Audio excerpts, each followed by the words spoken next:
Good evening, and welcome once again to Newcastle After Dark. We are your hosts, the management. Coming to you from the land of Bingo's Lounge and the East Wind, bringing you films that are a feast for the mind. Tonight's film is 1969's Whatever Happened to Aunt Alice, starring Geraldine Page, Says Ruth Gordon, Robert Fuller, and Rosemary Forsyth. and at the time that this movie was released, it was a hit. But nowadays, it seems to be sadly forgotten. Yeah. Oh, yeah. And it is more of a thriller. It definitely is. Yeah, I mean, this is certainly not your typical horror film. No. By any stretch. No. No. This is produced by Robert Aldrich, who'd also had worked on Whatever Happened to Baby Jane, which of course had Betty Davis. Joe Crawford. Yeah, which is an amazing movie. Wish we could show that Definitely. And he also worked on Hush Hush Sweet Charlotte. one.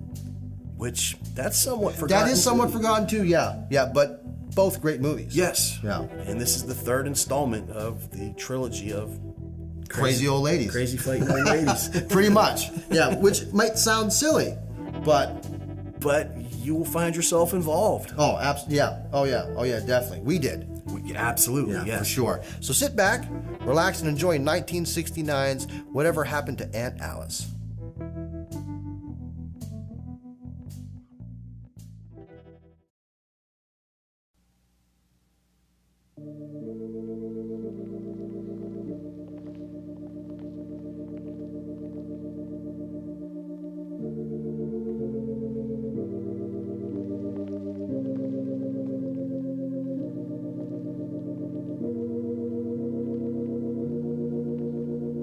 Your husband was a wonderful man. Death is very sad.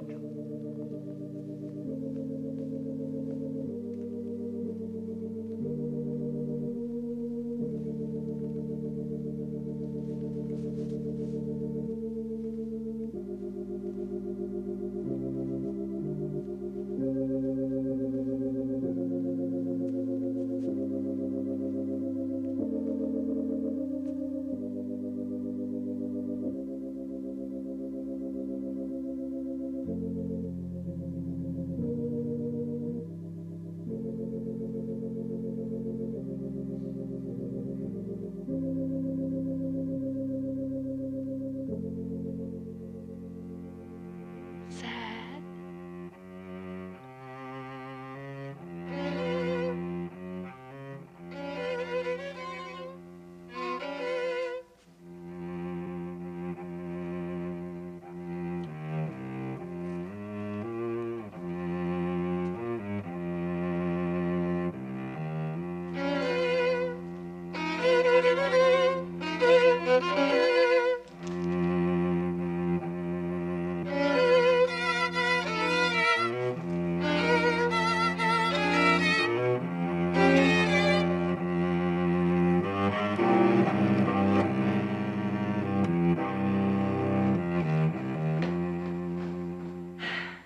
Mr. Bentley, I'm very pleased to see you.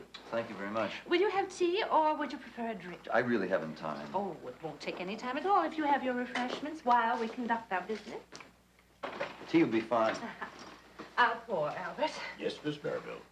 I ordered tea brewed because I was expecting Mr. Honiger, avid tea drinker. But I suppose reading of a will is usually left to the junior partner. Will you have cream, Mr. Bentley, or brandy? Brandy lends an elegance to tea. Neither, thank you, and no sugar. The actual reading is a formality we can dispense with, and I can give you the salient points. After all, you're the only person mentioned in the will. Oh, well, I shouldn't be surprised to find that Joseph had left me everything. After all, there's no one else he could have possibly included. Will you have a piece of hazelnut cake? No, thank you. Of course, I'll depend on you to fill me in on the details of Joseph's enterprises. I suppose they're terribly involved. Actually, not that much. To sum up, Mrs. Maribel, your husband was not as solvent as you probably assume. Oh, you must be referring to that dilapidated apartment house he bought. Joseph mentioned that turned out to be an unprofitable purchase. Yes, he disposed of that some time ago. Oh, did he? Well, he wasn't always able to keep me up on all his ventures.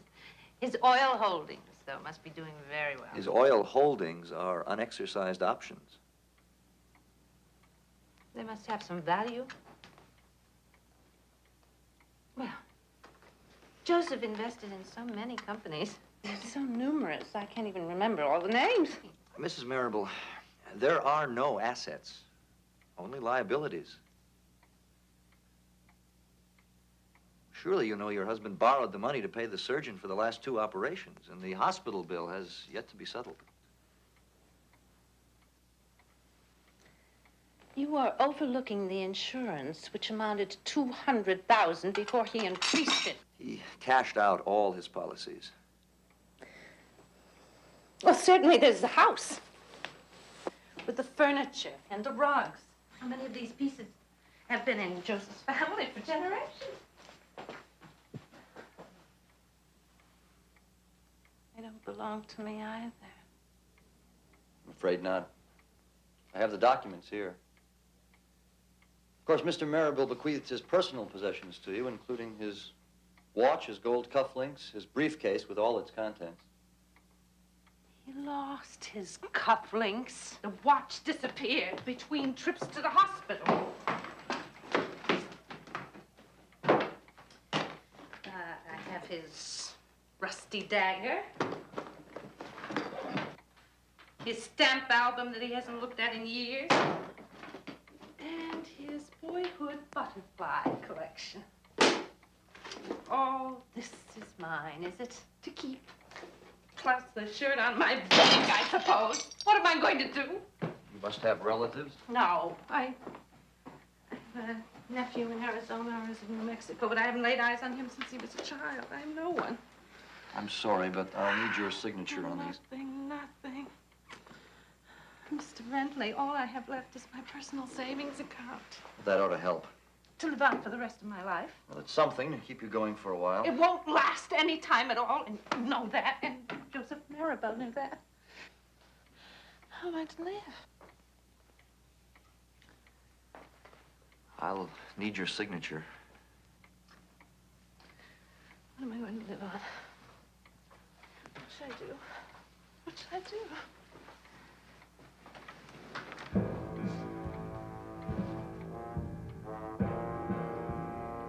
Your signature, Mrs. Marable?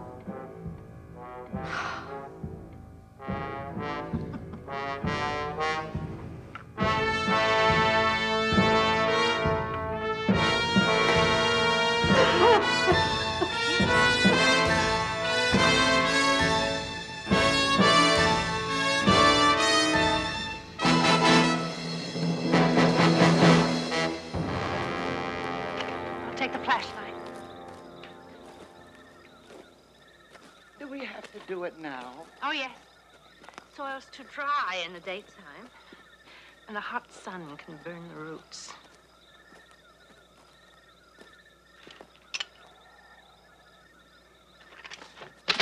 Pick that up, will you?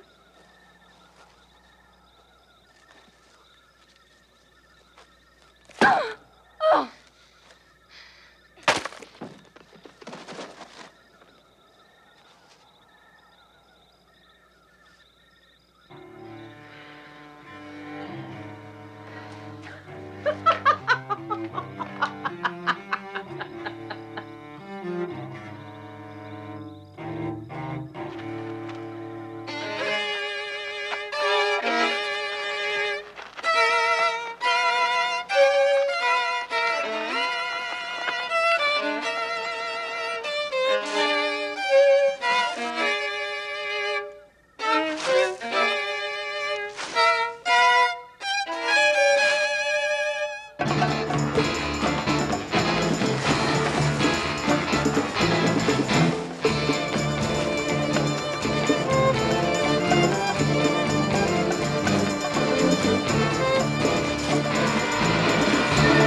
Here's that sample of tea you sent for.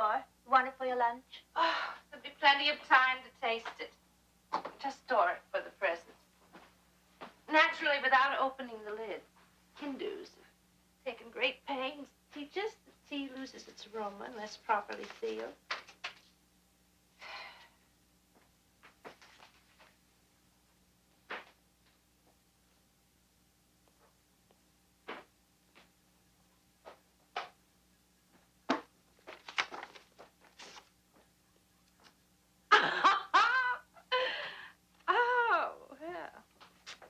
Flattering. I have been invited to join the museum building committee.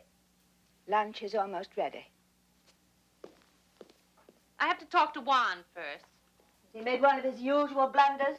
I'll never know why you put up with it. Miss Tinsley. Miss Tinsley?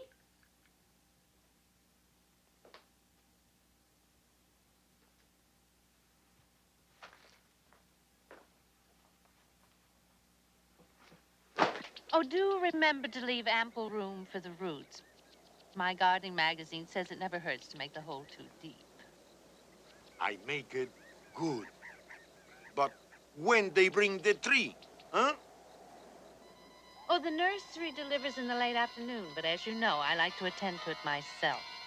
You have a very green thumb. Yes. Your pine trees grow good. Very good.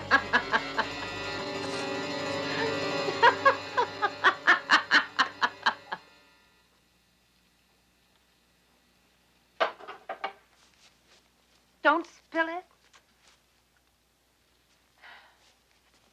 Obviously, you haven't the remotest idea how much a bottle of Grand Marnier is worth, or you'd be more watchful of every drop. You've never tasted it, have you? No. I'm afraid I don't care for liquor. When referring to a cordial, we use the French pronunciation. Liqueur, Miss Tinsley. I shouldn't try to teach you any more, considering how little you've absorbed under my tutelage.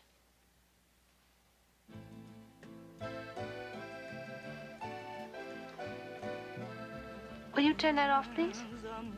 It's one of your favorites. Is it? Indeed. I believe we can do without music this evening.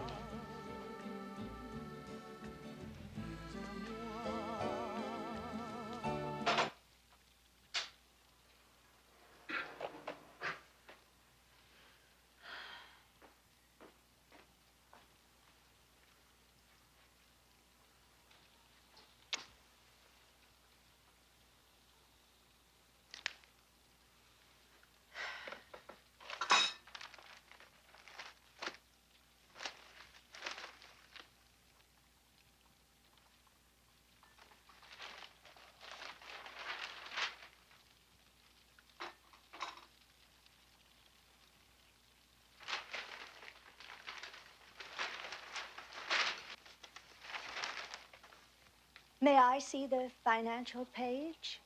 You may. What you expect to find there, your stocks are unlisted as they were the day you placed your order. But how are they doing? Are they going up or are they going down? How would I know? Well, I thought your broker would keep you advised. He has more pressing business than to render daily quotations of your gigantic investment. I know it doesn't seem much to you, but it represents my savings, practically all of it. It was at your request, my dear Miss Tinsley, that I handed your massive capital over to my broker. Well, yes. When you told me your stock had doubled and was still going up, You wanted to hitch onto a star without any awareness of how treacherously it can become a falling comet. However, no more of this. I'll call my broker in the morning and instruct him to sell your securities at a loss, if need be. Oh, no. I can't afford that. I don't want to sell now. Don't call him, Mrs. Marrable, not on my account, please. I won't, if you'll kindly stop wringing your hands over your money. I think I'll go to my room. Good night.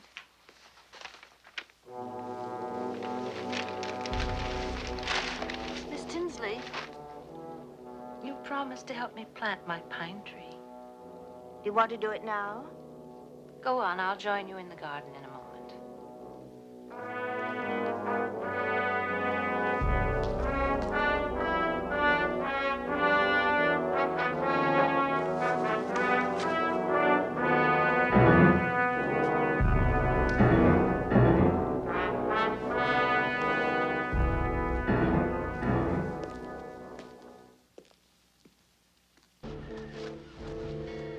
Much easier in the light of day. Well, the soil's too dry in the daytime. Besides, hot sun can burn the roots. I think this hole's too big for that little tree. Oh, I don't think so. Oh, what a nuisance. My watch dropped off. I don't see it. It's over there. Down there.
Look at Aunt Claire charming the men.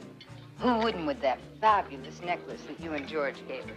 I wouldn't have my own mother to a cocktail party. Elva, George and I are very fond of Aunt Claire. We know, dear. That's why you asked her to come and live in Arizona. She's got so much money that somebody has to keep a watchful eye over her. You aid and abet them. Well, Aunt Claire believes in the underdog, don't you, Aunt Claire? Wait till the underdog starts building across the road from you. If the Indians are rich enough to build there, George won't mind a bit. That's the measure of aristocracy nowadays, isn't it, George?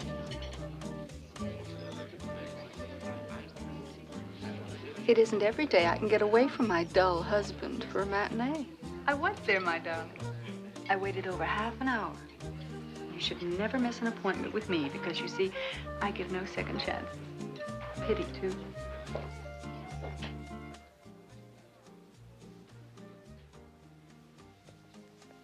You've escaped. What's wrong with our party? Well, nothing. It's lovely. Maybe I've been to too many in the East. And this is the reason I came to Arizona. The rocks or the snake? The open spaces.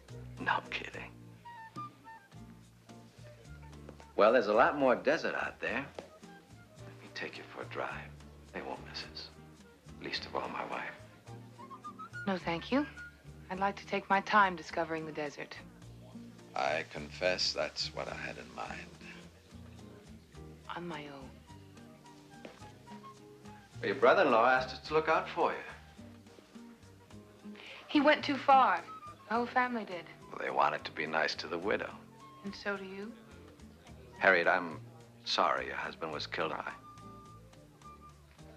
Let's go, huh? Well, well, well.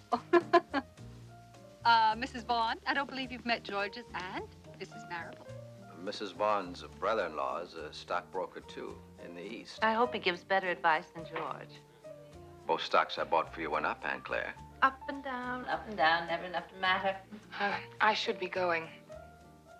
It's nice to meet you, Mrs. Marable. I'd completely forgotten you had a child to take care of. I'm so glad you had time for a breather. Bye-bye. Can I get you another drink, Aunt Claire? Oh, enough. To steer this vehicle of mine. I hope you find a new housekeeper soon. It's a pity you had to fire Miss Tinsley. She was the nicest one you ever had. You know, I still can't picture her drunk. Oh, she was, though, horribly. Otherwise, I wouldn't have discharged her. The help problem is getting absolutely impossible. I hope you didn't give Miss Tinsley any references. She knew better than to ask for them. You've had such rotten luck with your housekeepers, Aunt Claire. Have I? Actually, I think I've done rather well.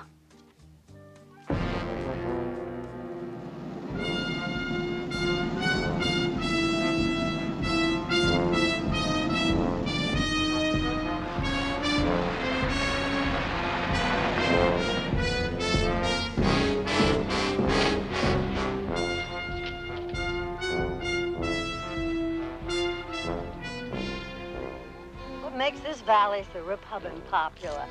Prettiest part of the county, but it is kind of remote. Well, there's one neighbor. No one's lived there for some time now.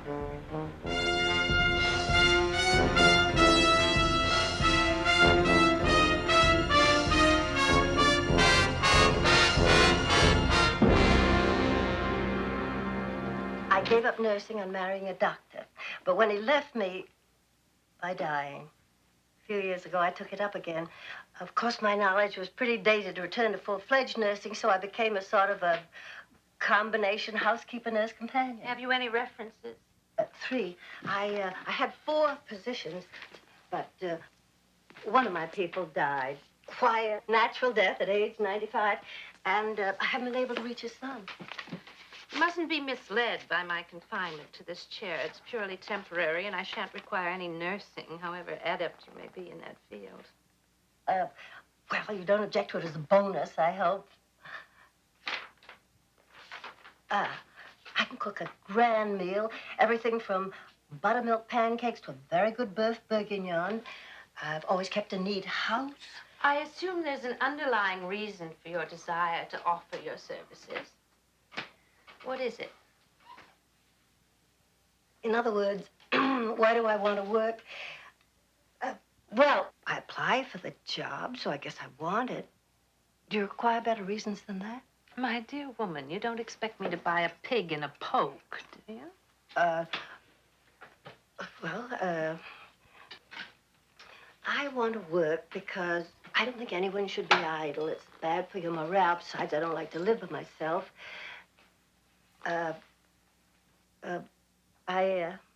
I can't come up with more reasons, but I'll keep trying. I know it isn't easy to pick one out of all the people who answer your ad. Well, I assure you that not every applicant who contacts me by phone is invited to appear in person. Should I, however, decide on you, the terms must be quite clear. I provide room and board, and the stipend indicated in my advertisement, there are to be no increases. Well, the salary's very satisfactory. I wouldn't have come out here. Well, it wouldn't allow you to save much, and I would like to know that you're covered in case of illness. Oh, I do have savings of my own. You don't drink, do you? Why are you hesitating? Well, I'd hate to miss out on the job because I enjoy an occasional glass of sherry. One more thing. I've had abominable luck with housekeepers who went dashing off to family weddings and to nurse ailing grandchildren. But who would I dash off to? Nobody. Nobody in the entire world.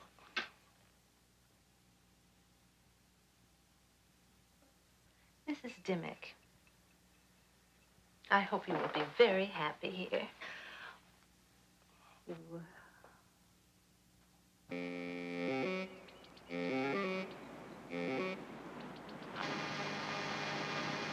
Before you leave, would you transplant the geranium?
On deep rooting, will you?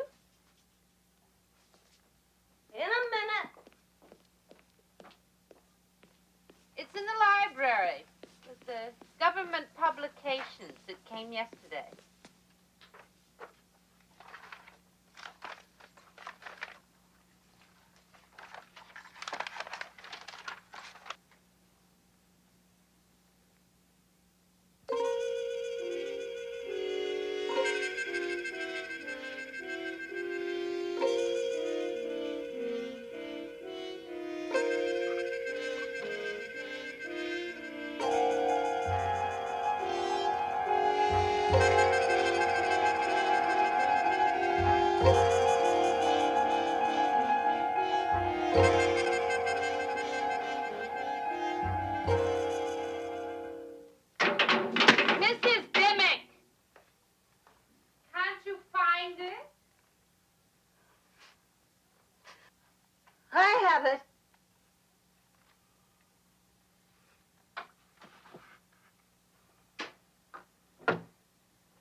I don't consider that broad-minded.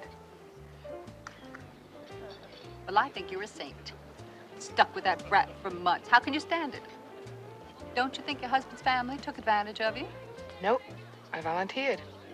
Gave me a chance to get away from the relatives, both Ken's and mine. And from the small talk, gossip, pressures.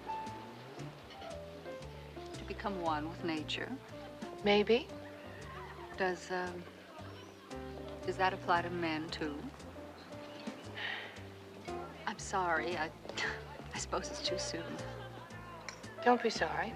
It's a good question. I just don't have the answer. Well, you couldn't have come to a better place if you want a good roll in the hay. Help yourself. Even with George. No, thank you. I think you're the kind that plays for keeps. If that's your... Excuse me. Mrs. Lawson? Yes?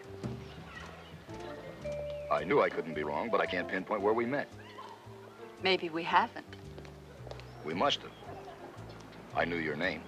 Mine's Mike Dara. Mind if I sit down? Please. You don't mind. No? Have you also met Mrs. Vaughn somewhere?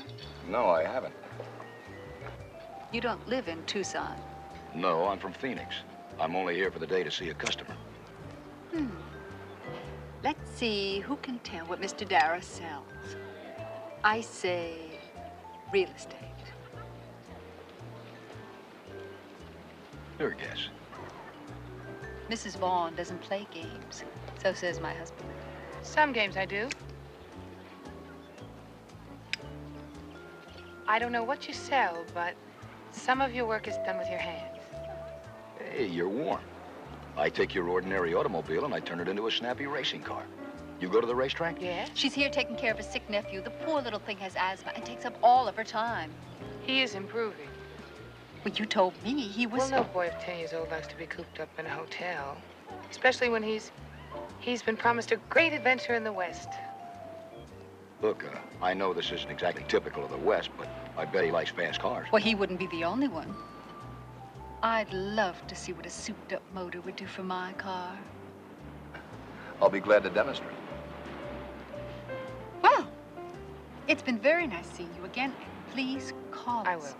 Let me take care of the check. Well, thank you. I'll call you the next time I'm in the village. Oh? To demonstrate my engine.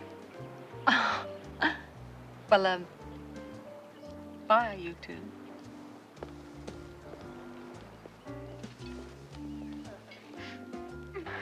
What's the matter? I was ready to laugh.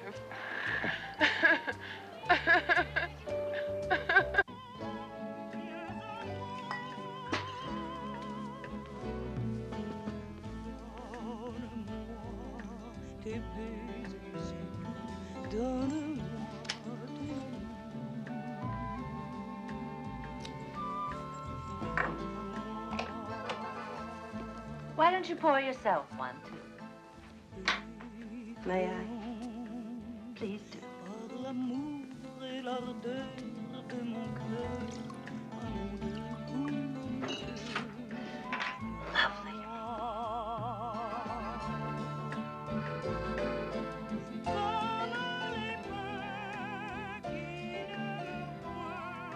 Oh, Mrs. Dimmick, take a look at my calendar. What do I have to do this afternoon?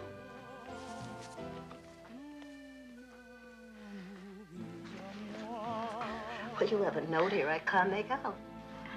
Oh, to write to my broker in Chicago. He's a marvelous man of the old school. He's not much given to correspondence, but he has yet to be wrong about a stock. But, your nephew is a stockbroker? Oh, nothing like my man in Chicago. He's a delight. He's made a fortune for me. Sure.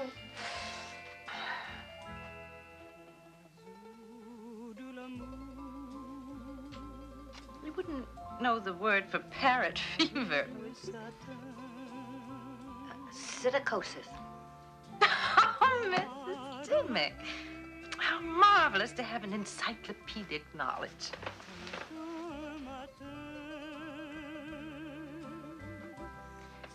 You wouldn't know how to spell it, would you? P-S-I-T-T-A... Whose dog is that?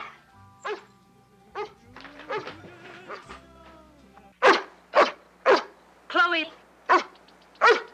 Get away from there.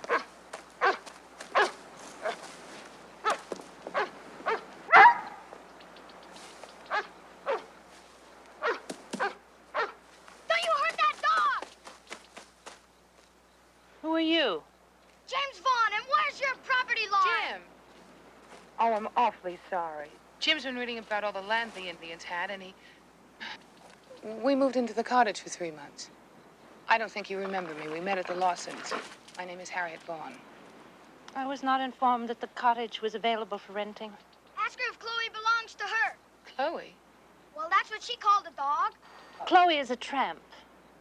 Then we can keep her, Harriet. You will do nothing of the kind, and if the dog is so misfortunate as to appear again, you will not encourage her to stay. I hope that wasn't an order, Mrs. Marable. If you don't want the dog around, we'll work it out, but... I have not taken loving and diligent care of my garden to have it wrecked by this vagrant bitch.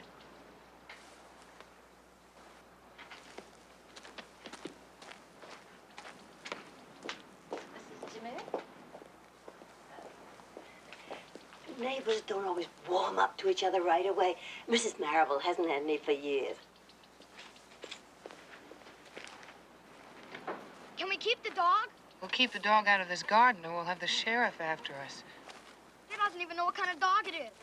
You know, male or female. Rose Hall was forever petting and feeding Chloe. Rose Hall. She used to live in that cottage before she became my housekeeper. What's the wonder she didn't take a dog with her? It wasn't her dog. I have told you. Chloe is a tramp. At least she was clever enough not to come around after Rose Hall left. Well, did Rose Hull... George, someone has moved into the cottage. Well, you had a chance to buy that cottage when Rose House stopped making payments. The bank owns it now. Well, I had no idea anyone would want to live there. I must have my privacy, George. Use your friends at the bank, can't you? Didn't you tell me? You're one big club, one for all, and all for nobody.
Hello.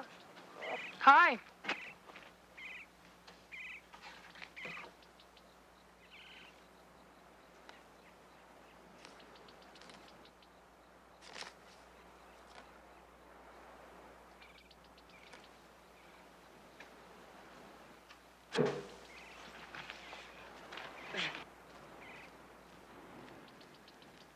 Explain myself.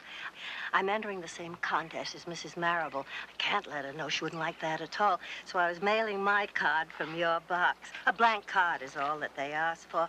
The first 100 entries get a portable makeup mirror that lights up all over. How will they know where to send it? There's no return address. Oh, am I getting absent-minded? Oh, yeah.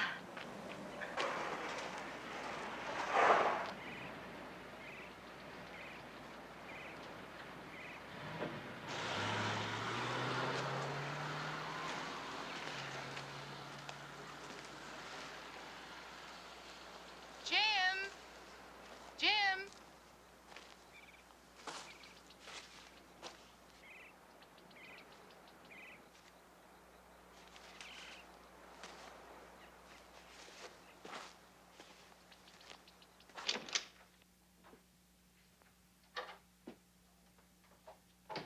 Mrs. Dimmick, may I have my mail, please? That is, unless our captivating neighbor requires you further. I'm sorry. I didn't realize you were up and about. She seems to be a pleasant young lady. Would you prefer to be in her employ? Oh, I was just being friendly, that's all. Oh, I'm convinced of it. Soap manufacturers put more scent in their samples than they do in the product they sell. Put that in the closet, will you? Well, we have so much stored up in there, we could open up shop. Are you suggesting that I give it away to your newly acquired friend across the way?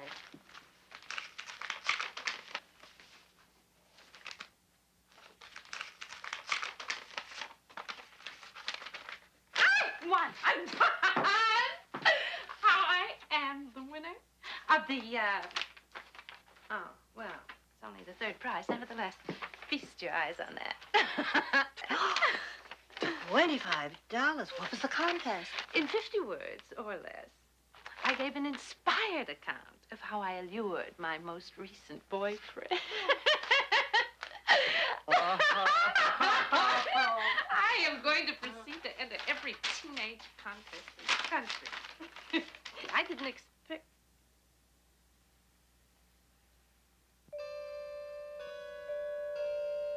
Oh, I I should have told the mailman there's no one here by that name. Post offices have been known to make mistakes before. It's not a serious one. This was her address at one time.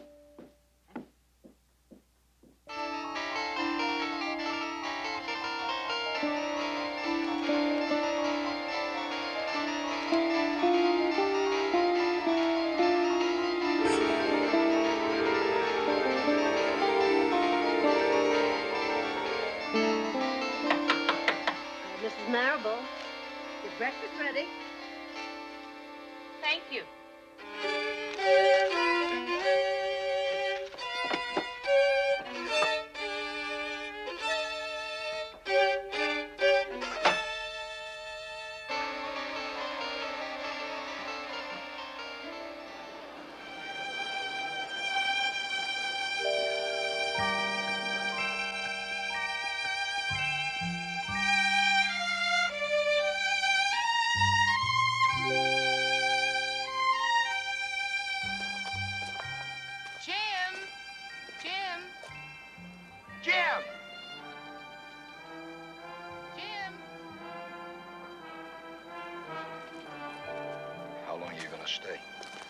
Certainly another couple of months. We took a lease on the cottage. But you know that. Are you happy with the place? Uh-huh. Great for Jim. Me too. I'm so glad you told me about it. I'm sure the lease can be extended. Oh, I might stay longer. I just might.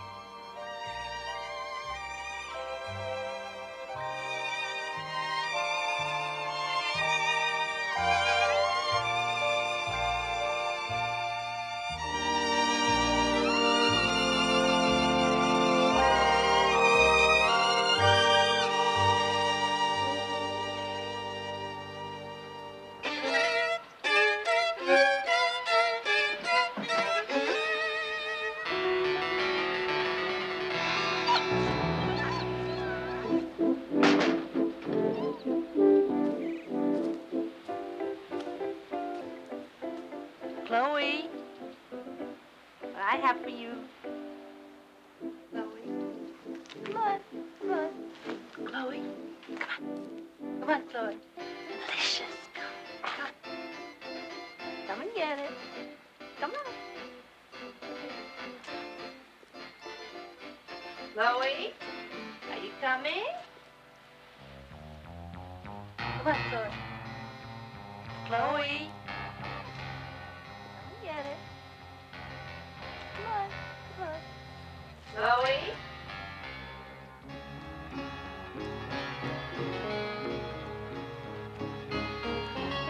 Are you coming?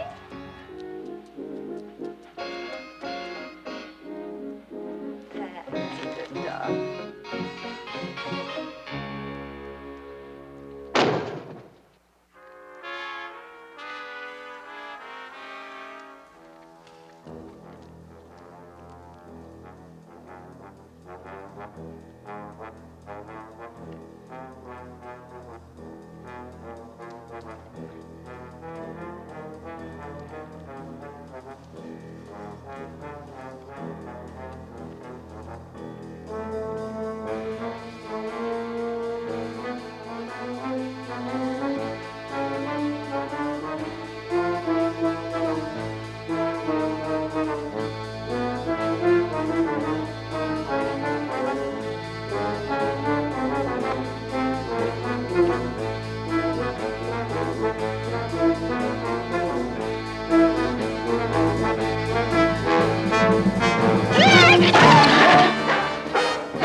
hour has come and gone. Has it? I have your margarita right here. I'm a bit slow today. Haven't had much experience with pheasant. When I engaged you, you led me to assume that you were a highly proficient cook who wouldn't be thrown off schedule by a new variety of fowl. I'm only running a few minutes late. Punctuality is essential to a gracious way of life, which I do not intend to give up on account of you. Well, I've been trying to prepare a lovely meal. And that cannot be done with all the complaints and interruptions. I warn you not to raise your voice. I would like to be heard for once. If you want to live like some duchess, some Maharani, you better learn to behave like one. I might have known this would be my reward for being far more considerate and patient and generous to you than I have been to any of my former housekeepers. And how long did they stay with you? Not one of them walked out on me. Are you threatening to? Well, are you? No. No, I wasn't threatening to walk out, no. I wouldn't blame you if you fired me on the spot. Oh, well, must admit that I was tempted to. But I soon realized that what at first seemed disrespect, if not mutiny, was simply an uncontrollable outburst of temper. My temper'll do me in. Oh, I've been told and told. If I keep on flying off the handle, I'll have no friends left. Well, I've been so disgusted with the procession of humdrum, mealy-mouthed yes-ladies who paraded through this house that a touch of fire is a welcome change. I've been wondering about those others. We nurses tend to do that. If you learn where your predecessor fell short, you're less likely to make the same mistakes. Well, there's no danger. Miss Tinsley was a tedious woman, endowed with an astonishing lack of taste. Oh.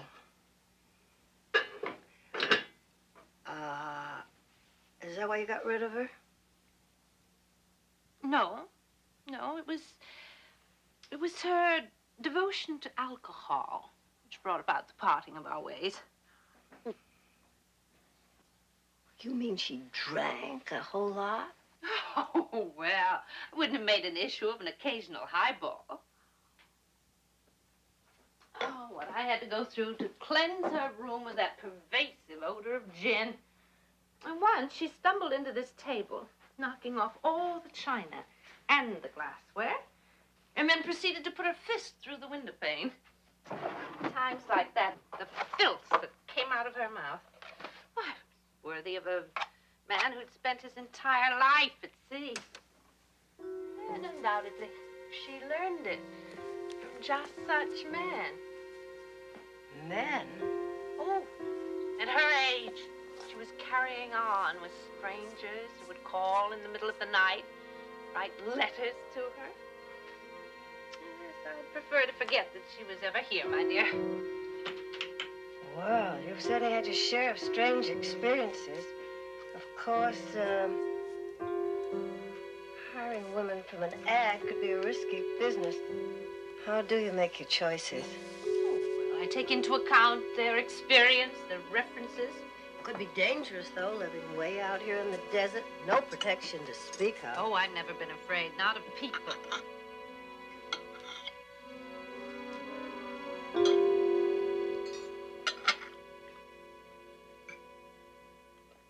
My, isn't that nice?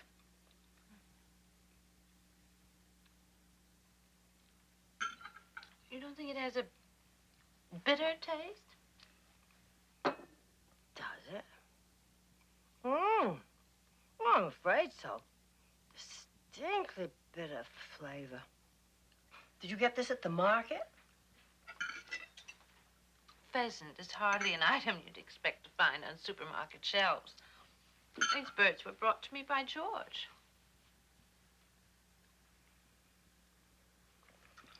Oh. What's the matter? Aren't you going to eat it at all? Why not play it safe, Mrs. Marable? I've seen enough in my years as a nurse to scare me, especially where there's money. You didn't finish your sentence. I've been taken off a case when the patient showed the first signs of improvement. Oh, doctor wanted me to stay on for a while, but not the family. When the patient died, you blame me for wondering if it wasn't a bit unnatural?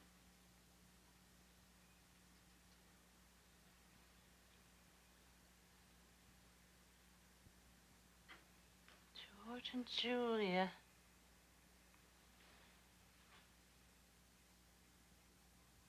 Oh, you absurd notion. You are far too permissive with your fantasies. People don't go around murdering each other. May not be as difficult as you think. It's not very perceptive of you to minimize the courage that it takes to kill. Courage? Why, it's just nerve with a dash of cruelty. Oh, you're mistaken. It takes extraordinary courage, born of inner fortitude. My father told me that, and he was an authority, having spent his life in the military establishment. It takes extraordinary courage.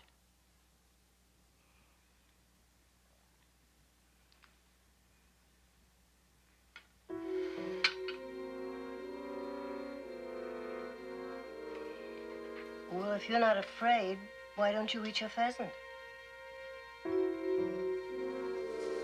Roast my appetite, Mrs. Dimmick.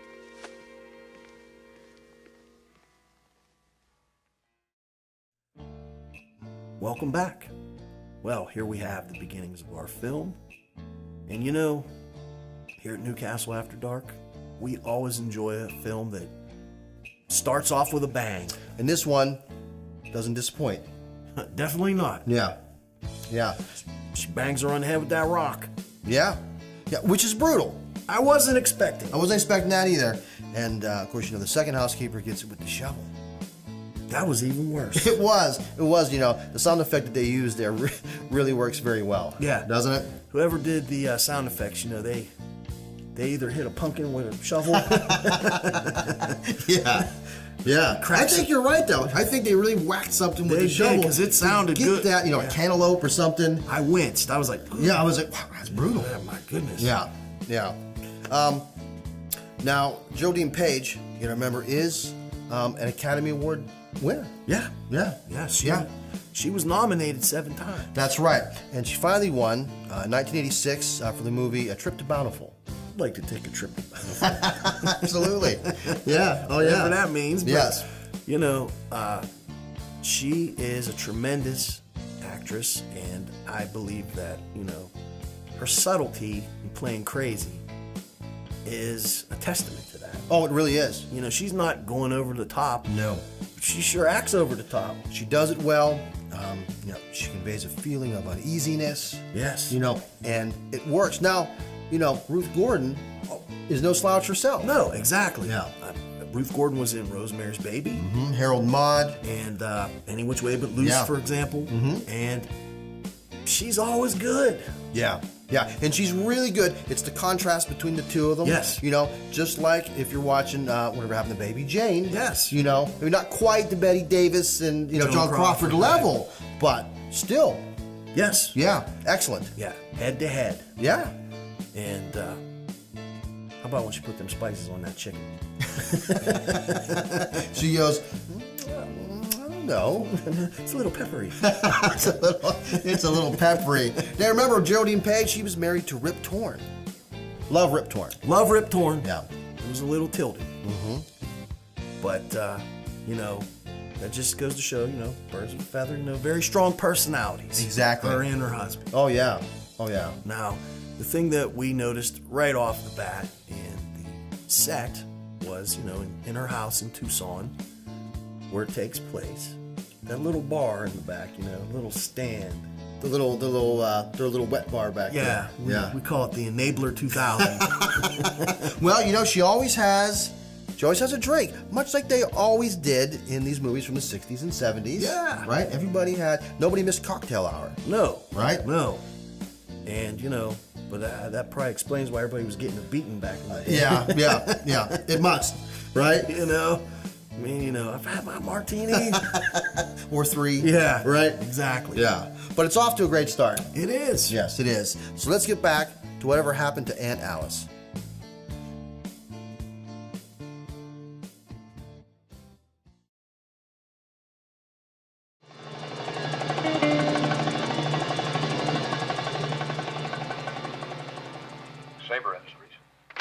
This is Mrs. Claire Marable calling from Tucson.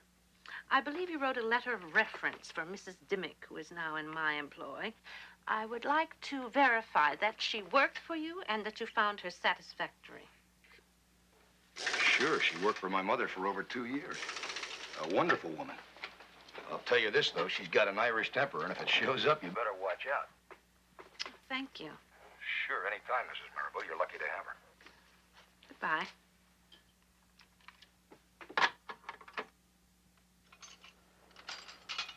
Hey, you're shaking like a leaf. Take it easy, will you? The Queen of Spades won't be back for a while.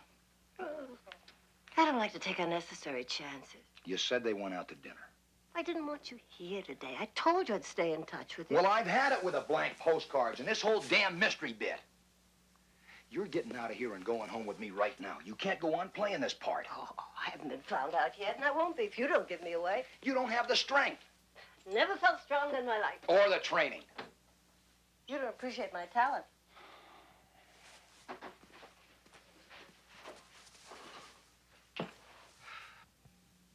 I have to stay here. Now, you're entitled to think that I'm playing with the squirrels. But don't ask me to leave. Just don't! Those blank postcards were your idea. I had to know you were all right. If they're piling up too high for you, I'll stop sending them. Let me take the statue, Aunt Claire. You've got to stop blaming yourself for Miss Tinsley. How can I? It was my fault.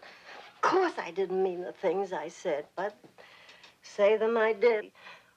I'm not going to give up until I find out where she is. My instincts tell me something happened to her here. You just can't jump to conclusions. Not just the Bible. Mrs. Marable's housekeepers seem to vanish. And you haven't heard her talk about the courage to kill. Let's get out of here. One thing that I want you to do for me. Help you pack. Go to the First National Bank in Phoenix, find out if Edna still has money in her savings account. You just can't walk into a bank and ask... You'll find a way. Oh, please. Now, after that, I'll do whatever you say.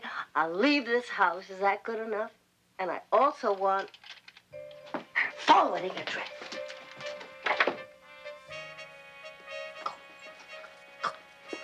My shoes.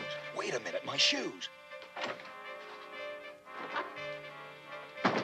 Won't you come in for a drink? Oh, well, thank you, Aunt Claire, but we should be going. Oh, very well. And thank you for entertaining me so regally. You call me before long? We will. Goodbye.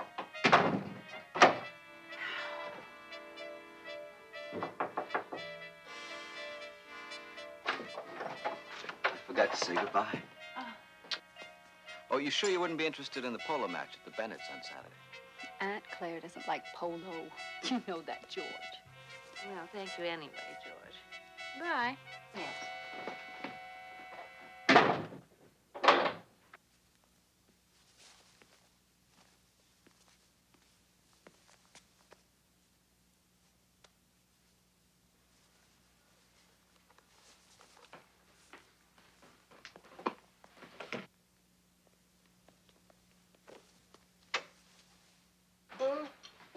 Mrs. Dimmick? Oh, my. Oh, I must have dozed off.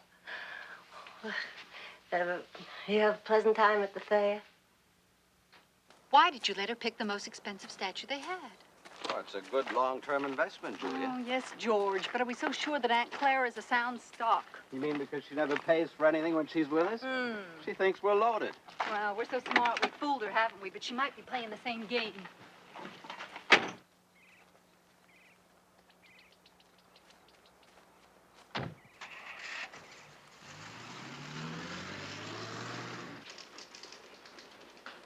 We can give you the information, Mr. Dara. Miss Edna Tinsley's current balance is $32.83. She withdrew $9,000 on March 5th.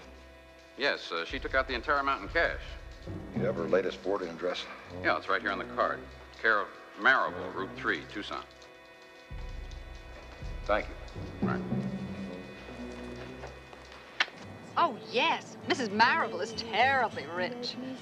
However, I doubt that auto races will appeal to Aunt Claire, but she'll take to you. Well, if all the proceeds are going to her Indian charity, she ought to go for it. Even if she doesn't, I'm enchanted that you called me.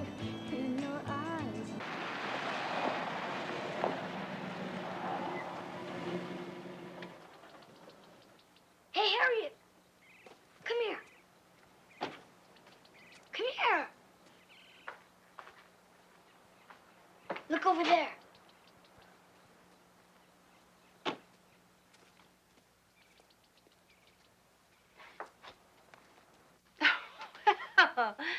That's remarkably magnanimous of you, Mr. Dara.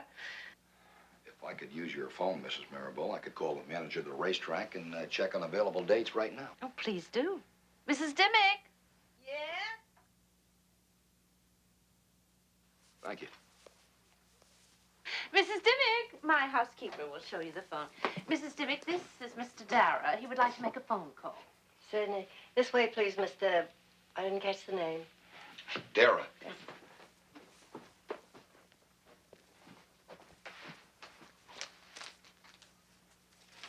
How is it that you've never introduced me to Mr. Dara before?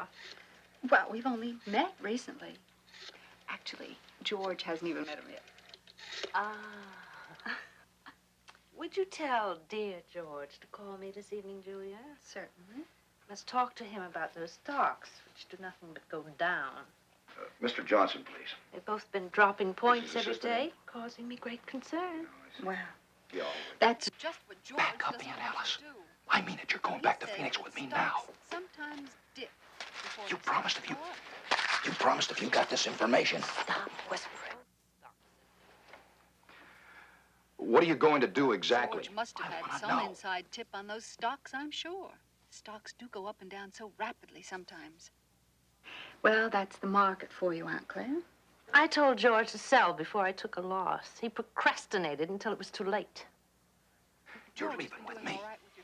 I'll meet you at the market on Route 4, 9 tomorrow morning. You better not let me down, Aunt Alice. I mean it. Yeah, I see. No, that's all right. I'll call back. Yeah, thank you. I mean it. Would you pour? Love to. And it's better to perish than fail to maintain appearances. That's a trait George inherited from his grandfather, my father. Very few of us understood Papa. He was a gentleman of style, of true style. That's the word that I've been trying to think of, style. That's what you have, Mrs. Marable, style. I thank you. I should hope so. And a flair for things. I wish I had. I wish I had your flair for money.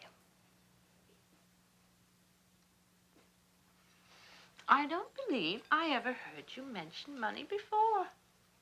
It's hardly a flair, dear Mrs. Dimmick. I'm not a greedy woman, but it irks me to see how little my money earns in the bank. When you talk about your stocks, they sound fabulous. Yes, all except those George recommends. Don't you have a stockbroker in Chicago, too? Yes. Would you be willing to speak to him about me? I'd like to invest my money, and I need good advice. And you shall have it. The stock market is one thing if you can stand a loss without being hurt. But if it's your life savings you're speculating with, Don't dream of doing anything so foolish. I wouldn't have the nerve to bother you if I wanted to invest a mere dribble. Now, this won't sound like much to you, but I've amassed a goodly sum. Oh, have you? How much, Mrs. Dimmick? Well, $46,000. I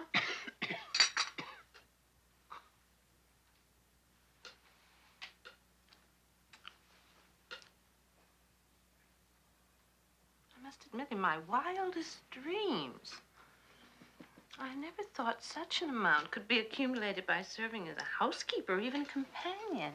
My husband left a generous insurance policy. Even so, 46,000 could provide a handsome livelihood for a woman for quite a few years. You're extremely fortunate. Now, will you speak to your broker?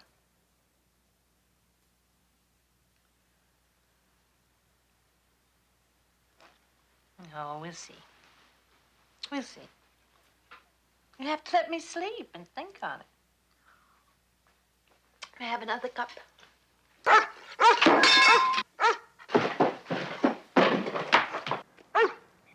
Get out of my garden! Get out of my garden, you... Hurry up! Hurry up! Hurry up! Hurry! You get that dog out of my garden at once! What happened? Oh, I'm awfully sorry. You deliberately enticed that dog here to destroy my ground. It's impossible to keep him out of your garden. Maybe if we put up a small fence. Are you taking it upon yourself to tell me what to do with my property? I was suggesting a way to protect your garden. You've had no compunction about taking the time of my companion, poking into my affairs, and overtly displaying your hatred of me. What do you want from me, Mrs. Vaughn? I don't want anything from you. You really expect me to believe that?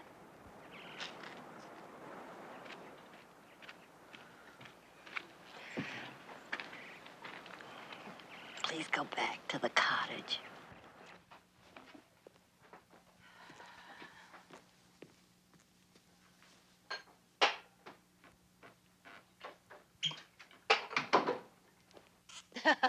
Seems I'm powerless. Oh, I wouldn't let her upset me. She's like crabgrass, never really quelled, only cropping up secretly and victoriously in another spot. Well, but I do not intend to sit here and wait while she thinks up a new way to harass me. I won't have to. We will go to the Indian Music Festival in Tortugas. It's only a day's drive, and I've been wanting to hear their chants and see their dancing. We leave first thing in the morning, Mrs. Dimmick. Oh. You don't dislike traveling, I trust. No. If I'd known, I'd have bought stockings in town this morning. These are gone. They're my last pair. And I'm out of toothpaste. I know you don't like to lend yours. I want to leave first thing in the morning, Mrs. Dimmick, without delay. Do you mind if I drive into town now? The new market has both nylons and toothpaste. Oh, very well. You may take the car and get a road map at the service station, will you? Don't be too long.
We saw you with that other broad.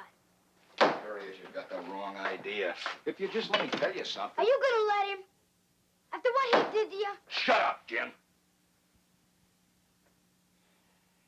Look, we can't talk here. Come with me. All you have to do is listen. All right. But I hope you have something to say.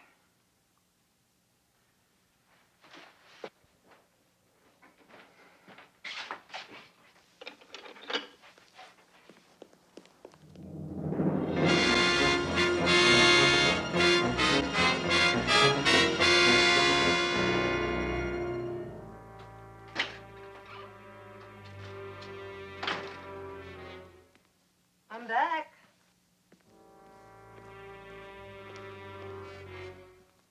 I'm back.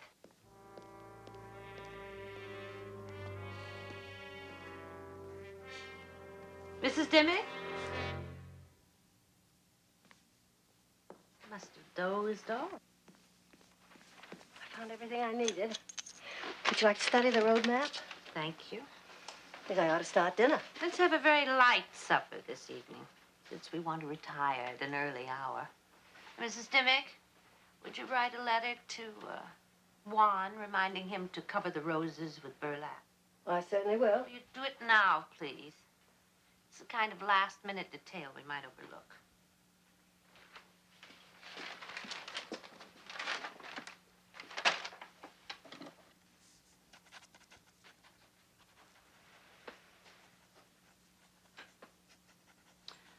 Oh, I forgot.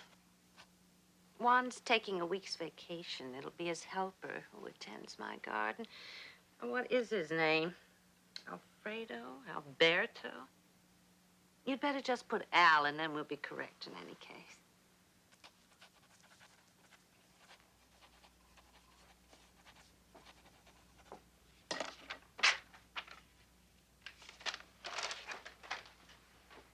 I'll take care of it. Just leave it on the table.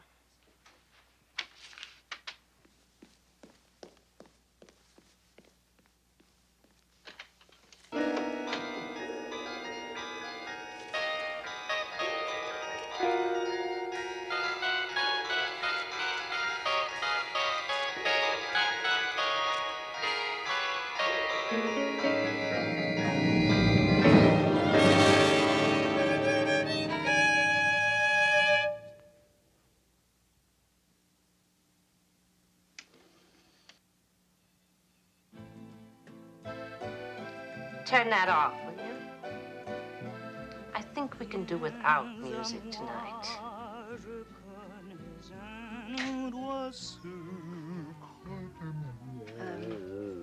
Will you have your liqueur? Is there any particular reason why I shouldn't?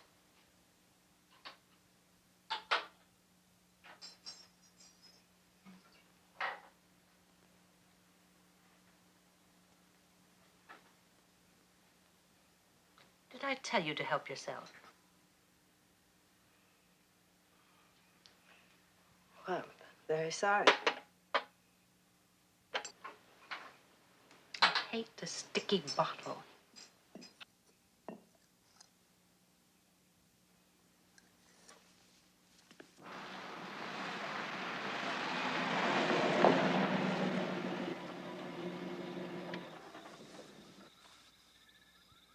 I told you I made a promise.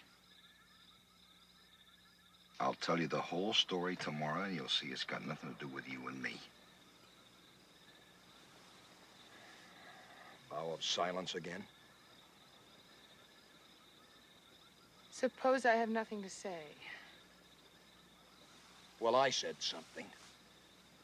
Did you hear me? I said I love you. I didn't ask for that.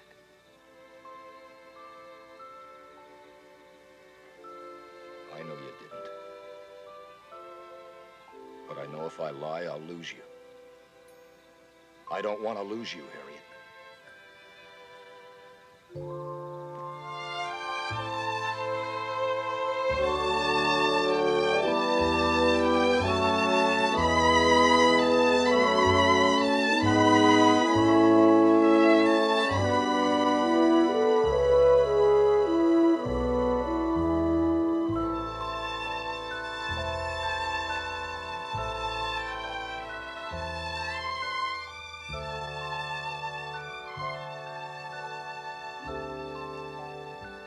still want to go home?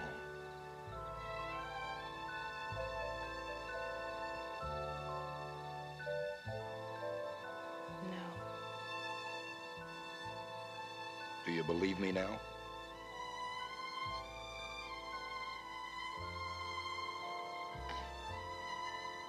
I'm not sure, but I don't want to go home.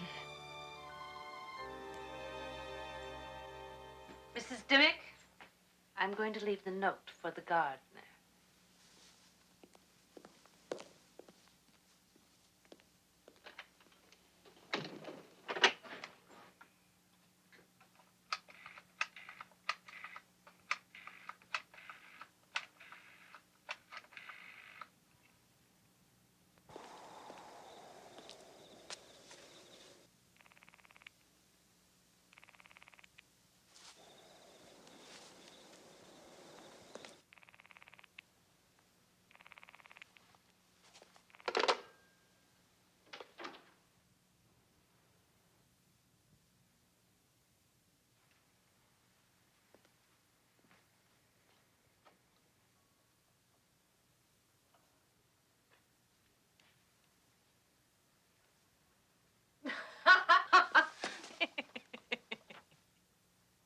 Oh, please forgive me for not knocking. I forgot my manners in my anxiety to see that every window in the house is tightly closed. If it should rain, my floors would turn into soaking sponges. Yes. Oh, the weather report is ghastly. High winds, terrible drop in temperature. We may have to postpone our trip. Oh, the sun will be shining for us when we get to New Mexico, I promise you. Have a good sleep, Mrs. Dimmick.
It's a coincidence, isn't it?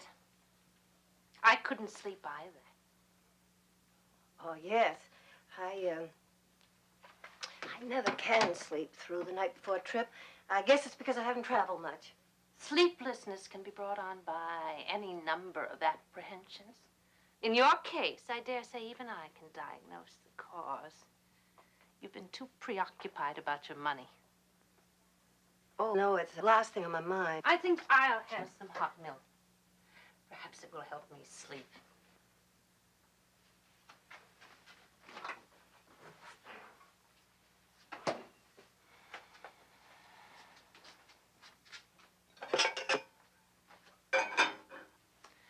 When I turned on the light, you were on the verge of making a phone call. Oh, yes. I was checking the Weather Bureau. I thought you might be calling the market to order new toothpaste and stockings. What a fraud you are! You come into my house in the guise of a faithful companion. You want to utterly destroy me.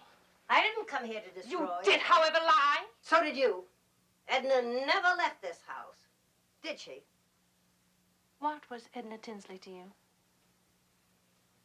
For many, many years, she lived in my house. We ate together and shopped and traveled. She was my companion.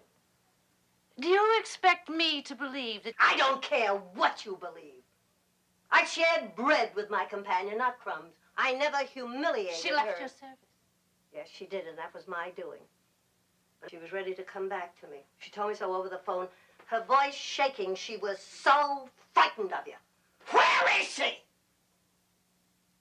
When you left the house this afternoon, you went to meet someone, didn't you? That girl across the way. How many women have you killed? Now, you could have lasted quite a few years. Do you expect me to be flattered? I expected a little loyalty. It isn't often that I find someone whose company I enjoy, truly enjoy. I saw many happy years ahead for both of us. You are the only mistake I made. Didn't you ever think you'd be found out? No, and I won't be. Giving yourself away. To you, you are a dead woman. No, I'm alive. See, I'm very much alive. And I'm not gonna be your next victim.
Good morning. Your nephew called a few minutes ago.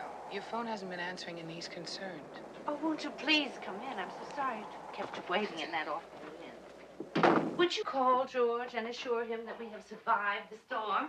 Of course, poor Mrs. Dimmock went out early this morning in spite of all my warnings and received a terrible blow from a tree branch. Oh, would you excuse me a moment? You go ahead. Help yourself. No, thank you. Mrs. Dimmock, I wish you wouldn't try to get up. At least not yet. I do insist that you continue resting. She wants to drive into town to get my sinus prescription filled. It's a touching gesture, I must say, but of course I shan't allow her to do it. Well, maybe I could. Oh, I wouldn't think of it, Mrs. Vaughn. My sinus isn't that serious. Oh, well, maybe I can get Mrs. Dimmock a doctor. Oh, she's recovering very nicely. However, if you could report my phone, we'd be able to communicate with the outside world again. I'd be glad to. Well, thank you so very much, Mrs. Vaughn.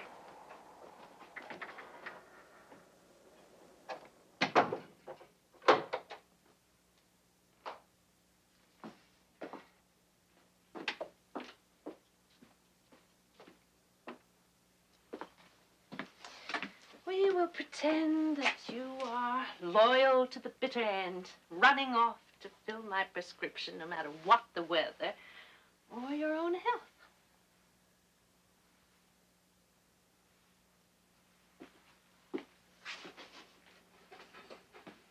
How is Mrs. Marable? Fine, except for a sinus headache. Sinus headache. I'll tell him. I imagine we'll be out to see her after a while. All right, then. Yeah. Bye-bye. Hey, Harriet. I thought you said Mrs. Dimmock was sick or something. Come here, look at her.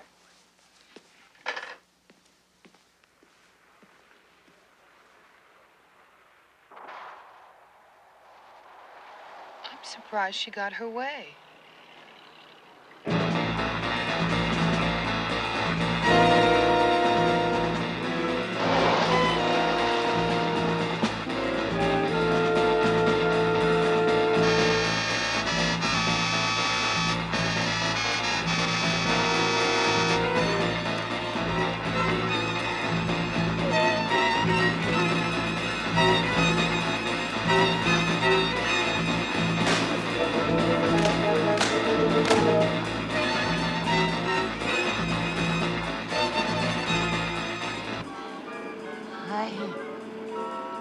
What are you trying to tell me?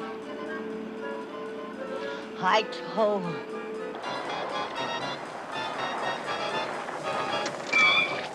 What did you tell her? Who?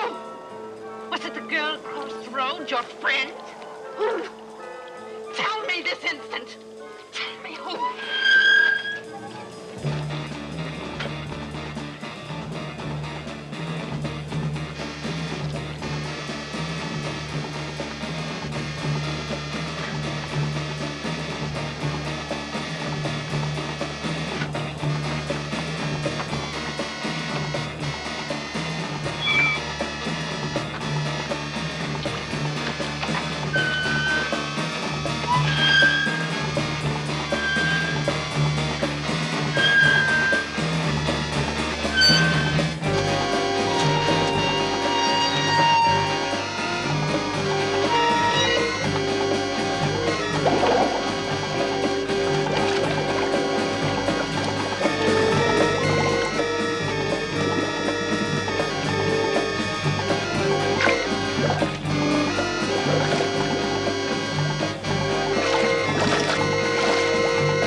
Answering the door. I don't know, Mike. Mrs. Dimmock went off in the car. How long ago? About a couple of hours. You live here? No, my aunt does. Well, I hope you've got a key because no one's opening the door.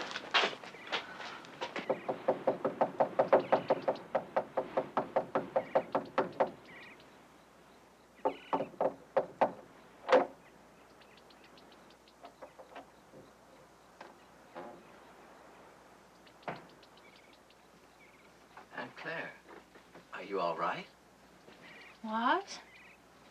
What's going on? Ma'am, your phone's out of order and I have to check it. Oh. Yes, of course. Please come in. Where's Mrs. Dimmock? Isn't she here? Oh, she must have gone to the drugstore after all. You know, nothing would satisfy Mrs. Dimmick, but she had to fetch my medicine. And I took 2 pills that she...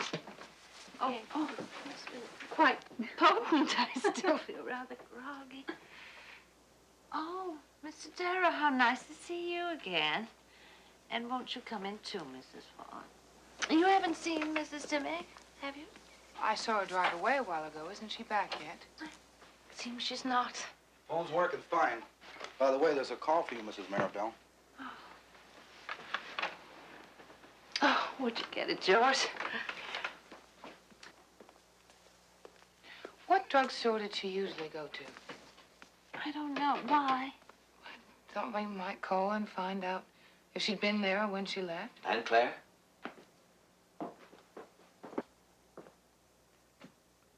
I'm afraid this is going to come as quite a shock to you. Mrs. Dimmock was found in your car.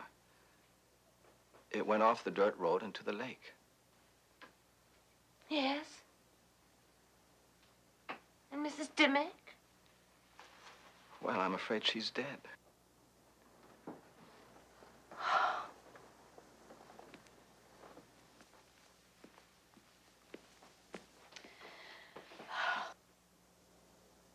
Mike, who was she? I trust you. Why can't you trust me? You said she was hurt. Yes, by a branch. Mrs. Marable said she was... Are you quoting me, Mrs. Vaughn? I'm sorry. She shouldn't have been driving if she felt sick. Is the car wrecked? Oh, Julia. Well, it's not unfeeling to be practical. Why was she so eager to drive off this morning? Well, if I were you, Aunt Claire, I'd check and see if everything's all right. I don't understand you people. You blame her, you suspect her, and no one has a kind word to say. Fate has dealt me a cruel enough blow without your compounding it. I don't understand you either, Mrs. Marable. Nobody seems to care. Well, I care. Mike, who was she? I've got to go to town. I'll be back. Mrs. Vaughn? Yes? This is your very distressed neighbor. I'm dreadfully lonely. Will you and James join me for cocktails? I'll have something different for him, of course. I'm afraid I have some errands. I would be ever so grateful if you would come to see me this afternoon. Won't you please? Well, I don't... Please. All right, I'll come. Wonderful. Oh, wonderful. Will 5:30 suit you? Fine.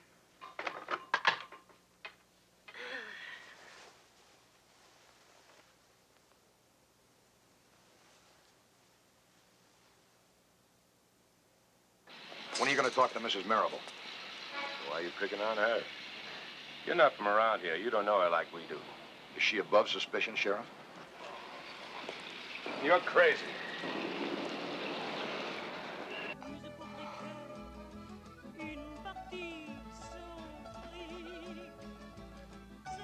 You sure that eggnog is all right? Oh, yes, it's fine. You know, Mrs. Dimmick and I used to sit here every evening before dinner. I'm sure we shall both miss her. Isn't that true, Mrs. Vaughn? Yes, I'll miss her. I didn't know her that well. You didn't. Nevertheless, she told me that she was so pleased to have found a neighbor she could confide in. Confide? I'm afraid that we have to go now. Jim? Already? I haven't had a good look at these stamps yet. You may take them with you. Yeah? Sort to? Of course, you may have the whole briefcase. For good? I really don't think you should. Oh, I insist. James, you haven't finished your eggnog. We really should be going. I'll help you carry your briefcase home. You'll never have a case against Mrs. Marable, so why am I wasting my time with witnesses? This is the first and the last. Go on. Come. Go on. This gentleman wants to talk to you about Mrs. Marrable. Ah, Mrs. Marrable. But why didn't you tell me? I thought it was something bad.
Torn you out by your roots.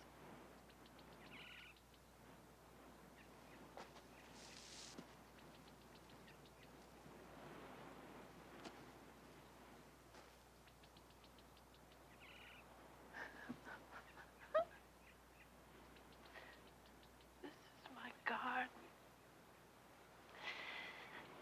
This is my house. This is my land. And you trespassed. You trampled my flower bed, and you killed my pine trees. You had no right. You had no right. Who gave you the right to do this? To deprive me? Who? I'm still alive, Mrs. Marrable. In spite of your eggnog and your fire. I've got to be grateful to Mike for that. Harriet says I gotta return this, even though you gave it to me to keep. These stamps are worth a whole lot. Mr. Darrow says they're worth over $100,000.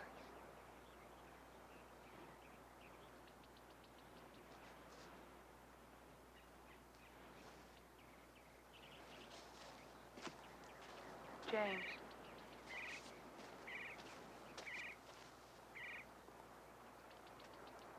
Joseph Marrable.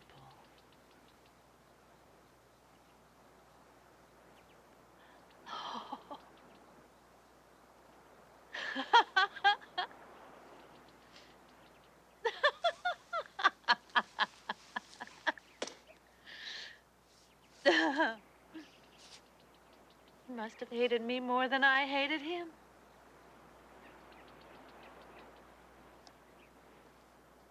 Would you kindly drive me into town? Since I'm all alone, it seems fitting that I should apply for a position.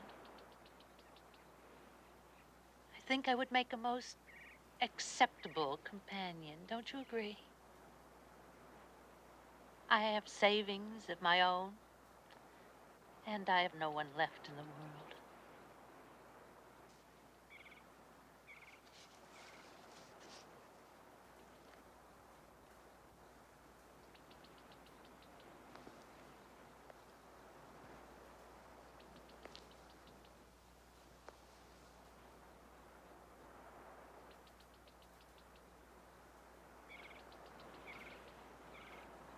After all,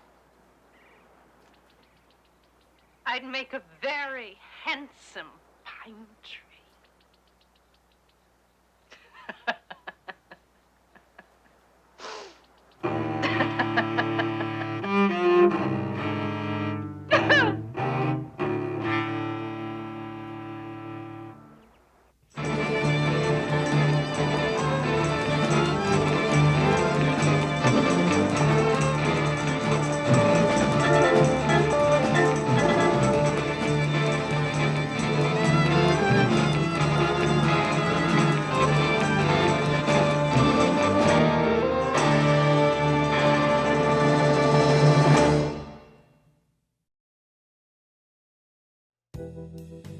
Well, we've reached the conclusion of whatever happened to Aunt Alice.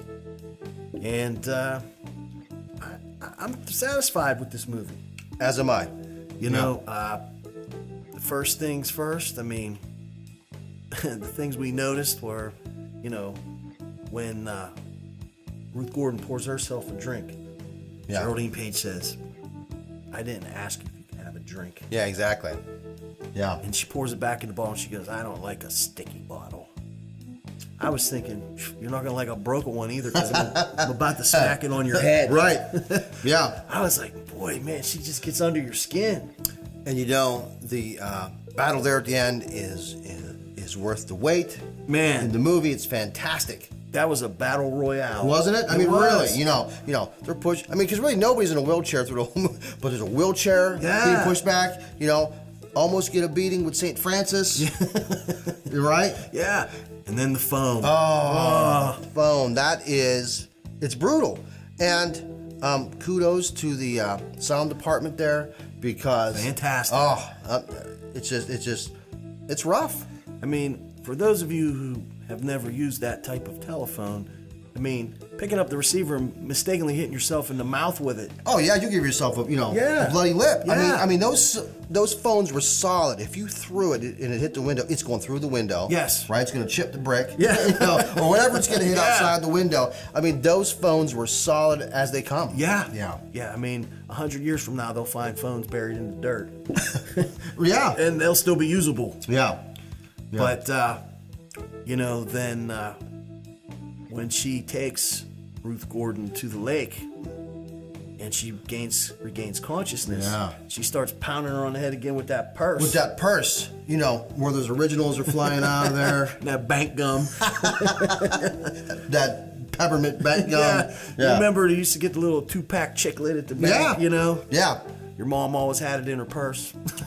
Way down in her purse. Way down. It'd be old. It'd break your tooth. Yeah, exactly. Yeah. But it's brutal. I mean, you know, it really is.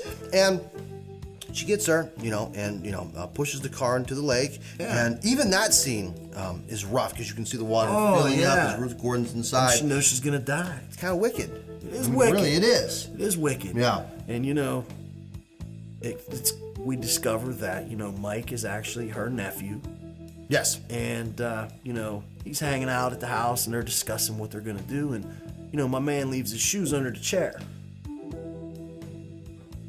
I was kind of puzzled by that. I mean, I never go visit my aunt and take my shoes off unless she tells me to take them off when I come in the house. Right. I'm not like, yeah, let me get a drink. Right. Kick these shoes off. But he didn't have his shoes when he went around the house, did he? Didn't seem like he did. He didn't have his shoes when he went running out of the house because little Jim saw all that. And that's what leads us to little Jimmy, Harriet's nephew. Yes. Yeah, you know, little Jimmy, he's a spark plug there, isn't he? He says it the way it is. Yeah. Doesn't he? He doesn't hold back. We seen you with that broad. I love it. Man. You know, I love it. You know, of course, you know, Mike, I don't think it was a dad comment, but it was somewhere else, little Jim said something, he's like, shut up, Jim. Yeah. You know? He wasn't like, you have a valid point, and in time, I'll explain it to you, and everything will make sense. All right. He's just like, I'm gonna beat you. Shut your mouth. Shut your mouth. You know? His hands up here. And what else was it? They were gonna go to a music festival, right? Yeah, I think it was Santana. Well, that's the first thing we were thinking. I was like, who was that? Jefferson Airplanes? You know, it's 1969, Santana. Yeah. You know. They're gonna leave the Lincoln in the garage, take the Volkswagen bus. Right? Richie Havens. Those weren't stamps. Right. Where's my stamps? Well, and again, getting to the end of the movie there, I like the way that ends.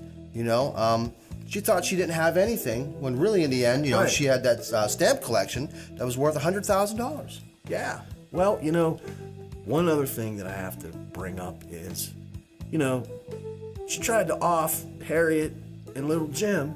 Yeah. Putting some Quaaludes in their eggnog. Right. Who's Yeah. drinking eggnog in Arizona? Right. In July. Yeah. That's some old eggnog. Then she tries to burn the house Impossible. up. Yeah. It's just ruthless. Oh, yeah, tries to burn them up. Yeah. I mean, she really is, when again, in the end, she had all the money she would have needed. She would have. Yeah. But I think she enjoyed killing those people. And I said the same thing. Yeah. She really did. It was just her nature in the first place, Yes. wasn't it? And she said at the end, wow, my husband must have hated me as much as I hated him. Yeah. How about It's that? cold. Because she had no idea. Right. You know what I mean? She had no idea. It's not like you tell your wife, hey, listen, I'm dying. Take the stamp collection. Yeah. It's all you need. He didn't tell her nothing. He's like, she figures it out. Yeah, If good not, for her. Guess what? Live in squalor. Yeah. I Eat these butterflies. Eat that butterfly collection. But I thoroughly, really did enjoy this movie. Me I too. really, really did. Yes. Beginning to end, Yes. there really was for us, there was no real lull in there. No. It kept our attention through the whole thing. Absolutely. Yeah, it did. Well, we thank you for being here with us at Newcastle After Dark. We hope you join us again for the Lost Treasure in Cinema. And until next time, good night.